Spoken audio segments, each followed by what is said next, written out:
Hi guys, it's Shami from Craft Names and Things. So I want to show you just a really easy gesso recipe that I use. Um, I do have a video that has 3 different recipes that I tried out.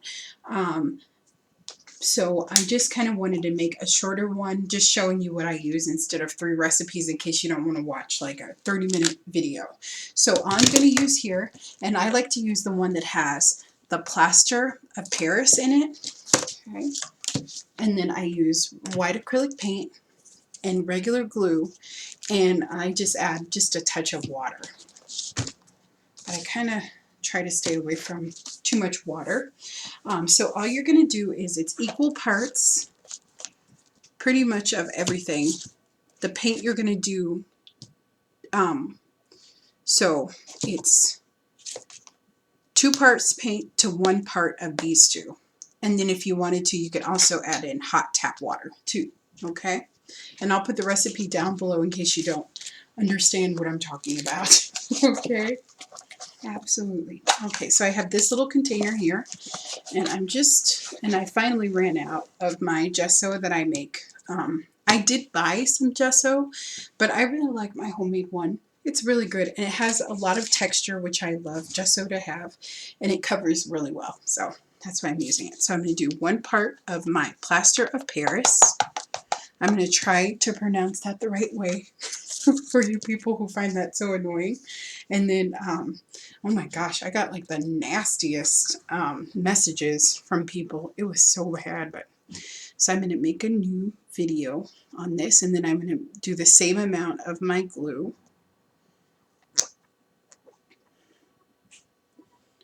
Very good. Okay, just like that. But wow, there's some really unhappy, nasty people out there, I tell you, that watch videos. So you're just going to stick that in there just like that. And I just like to use this little container to measure. So 1 part, and then for my paint, I'm going to do 2 parts. So I'm going to do 2 of these, okay? 2 of these containers. Just going to go ahead and take the top off. This is just your basic white acrylic paint that is actually a little old. I got it at the thrift store, and actually I think it's going to finish out. I'm going to actually finish off the rest of this bottle.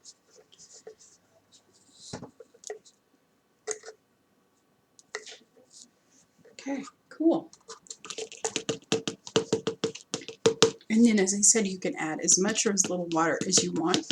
I like to add just a little bit of water, but I will kind of see the consistency. I kind of work off consistency more than anything else. Okay, and then I'm just going to take this and kind of rub it. Just like that. Ready? And then you're just going to stir it together, just like I'm doing here.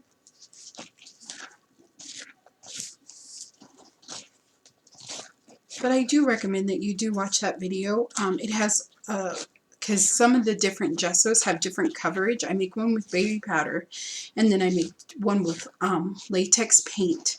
And you can really see the difference and how each art medium works on each one of the gessos. This is kind of an all-over one, so everything works with it. Your pastels, your watercolors, everything. It works very well. And I just love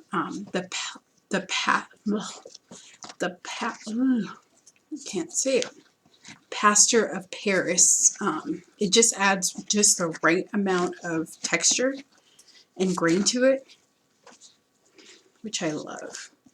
And it gives really nice coverage. So you're just going to mix it together very, very well. And I can kind of give you a sample too. I'll kind of show you how it works. So it's all mixed together. Just put it in an airtight container. It might dry out a little bit. You just add a little bit of water, and it works perfectly fine. And actually, I don't think that I need, maybe just a touch. I'll just add a touch of water, but you don't necessarily even have to add any water. And you can make it kind of whatever texture you want. I like mine kind of heavy. I don't like it very thin because I do want the coverage of it. Okay, so let's get a paintbrush.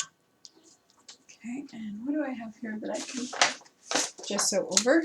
I have my trusty little piece of paper that I've been working on here. So I'm going to go right here with this gesso.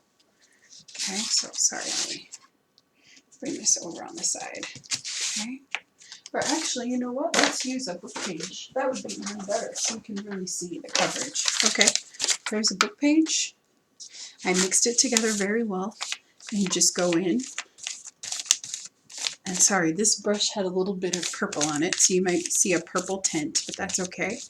But it goes on beautifully smooth. I'll wipe that off actually so you don't see the purple. How about that? Let's grab another piece of paper here. We'll go right there. Okay, take that. And you can make it as thick or as thin as you want. Okay. But as you can see, there was text there, and now it's covering it very, very well. Okay. So you can go as easy as you want or as thick. Okay. And if you want to pull some away, you can just take a baby wipe and you can wipe it away. Wipe some of it away. But see? So it has very good coverage and it dries very, very well. And it's very smooth.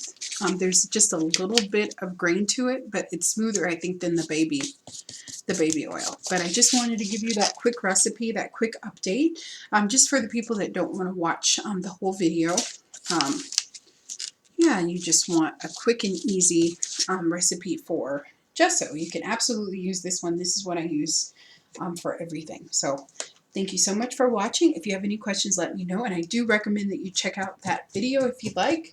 But there's lots of YouTubers that have great videos on how to make homemade gesso too. But the secret, I think, is the plaster of Paris. So this is what I use. Thank you so much. Bye-bye.